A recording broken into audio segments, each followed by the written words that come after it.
মানে আচলতে সঁচা কথাটো ক'বলৈ গ'লে মই মানে বহুত দিন আপোনাৰ জয়ন্ত মল্লক 5 বছৰ ওচৰৰ পৰা বিধানসভাত দেখিলো ন।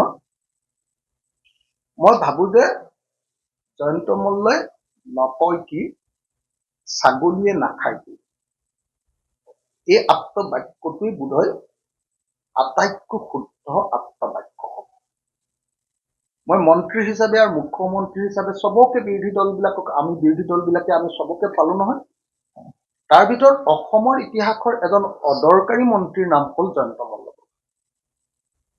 তেওঁ প্ৰেক্টিকেল ফিল্ডৰ নলেজো নাই, তাৰমানে তেওঁ বাস্তৱতে তেওঁ নিজৰে যিবিলাক আপোনাৰ কি কয় আপোনাৰ জল জীৱন মিছনৰ আঁচনি লৈছে নহয়, ডাঙৰ আঁচনি কেইখনো আজিলৈকে তেওঁ চাই পোৱা নাই। তেওঁ মানে কেতিয়াও ভ্ৰমণ নকৰে, কি কয় এইটো ফিল্ড ভ্ৰমণ নকৰে, ফিল্ড ভিজিট নকৰে, 1 নম্বৰ। 2 নম্বৰ, তেওঁ আকৌ কিতাপ পত্ৰ পঢ়া শুনা নকৰে, তথ্য পাতিও নাথাকে। গতিকে এফালেদি অধ্যয়ন বিমুখ মানুহ এটা আৰু আনফালে প্ৰেক্টিকেল ফিল্ডত পৰিদৰ্শন কৰিবলগীয়া অভিজ্ঞতা শূন্য মানুহ এটা।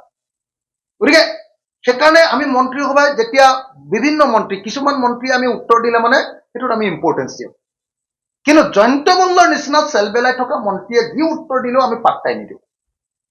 সেইকাৰণে আপোনালোকে দেখিছে নে নাই, অসম বিধানসভাত 2জন মন্ত্ৰী আটাইতকৈ ডাঙৰ ভিলেন।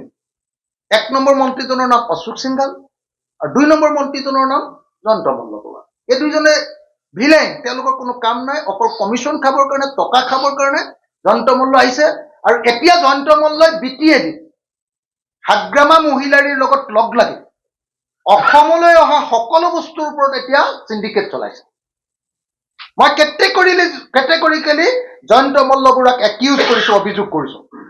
মই নিজে ফোন কৰিও জয়ন্ত মল্লক কৈ দিছো, ফোন কৰি জয়ন্ত মল্লক কৈছো যে জয়ন্ত এইটো কি কাম কৰিছা? বোলে কি? মই বোলো জয়ন্ত তুমি কিয় BTADত আকৌ চিণ্ডিকেট আৰম্ভ কৰি দিলা? বোলে মই কৰা নাই নহয়। মই কোনে কৰিলে? তুমি কৰিছা, মই জানো। বোলে নাই, হাগ্ৰামা মহিলাৰীহে কৰিছে। হ্যাঁ, মই বোলো নাই নাই তুমি কৰিছা, মই পুৰা জানো।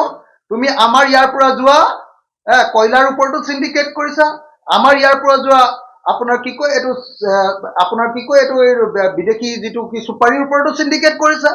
আৰু সেইফালৰ পৰা অহা মহ, গৰু, গাহৰি, পাণ, শাক পাচলি, যিমান আহে ব্ৰইলাৰ মুৰ্গী দানা, চবৰ ওপৰত জয়ন্ত মল্ল বৰুৱাই হাগ্ৰামা মহিলাৰ লগত লাগি একদম চিণ্ডিকেট কৰিছে। অসমলৈ অহা চব বস্তুৱে ওপৰতে চিণ্ডিকেট কৰিছে, আৰু অসমৰ পৰা যোৱা চব বস্তুৰ ওপৰতে চিণ্ডিকেট কৰিছে। চিণ্ডিকেট মাষ্টৰ জয়ন্ত মল্ল, কাম নাইকিয়া কমিশ্যন ভোগী জয়ন্ত মল্ল। সেই জয়ন্ত মল্লই যদি মোক গালি পাৰিব খোজে আৰু মোক যদি তেওঁ আজমলৰ লগত তুলনা কৰিব খোজে, তেতিয়াহ'লে মই জয়ন্ত মল্লক কি বুলি ক'ম? আৰু চিণ্ডিকেট মাষ্টৰ বুলি ক'ম, বেলেগ কি ক'বলগীয়া আছে?